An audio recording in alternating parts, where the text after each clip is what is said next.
So 'భరతవేదముగా' అనే పాట గురించి మనం ఇప్పుడు ఫస్ట్‌గా మాట్లాడుకుందాం. ఇనీషియల్‌గా సిరివెన్నెల గారి రచన, అలాగే 'పౌర్ణమి' అనే సినిమాలోది. నాకు ఈ సినిమాలో ప్రతి పాట, ఈ ఒక్క పాట అనే కాదు, 'భరతవేదముగా' అనే కాదు, ప్రతి పాట చాలా అద్భుతంగా అనిపిస్తుంది. ఒక ఫీల్, ఒక వైబ్ నెక్స్ట్ లెవెల్‌లో ఉంటది. ప్రతి పదం, అక్షరం శివుడిని అర్చించేలాగా ఉంటాయి. ఒక ఒక పద్మం అంటారు కదా! పూజ చేయడానికి వాడతారు. అలా అనిపిస్తుంది నాకు నిజంగా. స్టార్టింగ్ ఒక లైన్స్ వస్తాయి. తద్దిం తాదిద్దిద్దిమి పరుల తాండవ కేళి తత్పర గౌరీ మంజుల షింజిని జతుల లాస్య వినోదవ శంకర అని చెప్పి మనకి ఒక లైన్స్ వస్తాయి. తద్దిం తాదిం దిందిమీలు కలిగిన ఒక నాట్యాన్ని అత్యంత ఇష్టంగా ఆడే ఓ శంకర అని చెప్పి తద్దిం తాదిం దిద్దిమి పరుల తాండవకేళి తత్పర.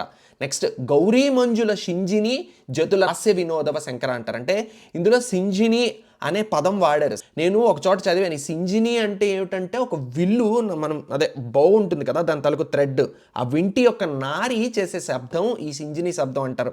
ఇలా కొన్ని శబ్దాలు ఉన్నాయి. అవి శ్రావ్యంగా విని వినోదంగా నర్తించే ఓ శంకర అని అర్థం అనమాట. చాలా గొప్పగా రాశారు కదా ఇనీషియల్. భరతవేదముగా నిరతనాట్యముగా పలికిన పదమిది ఈస అంటారు అనమాట. ఇక్కడ ఏంటంటే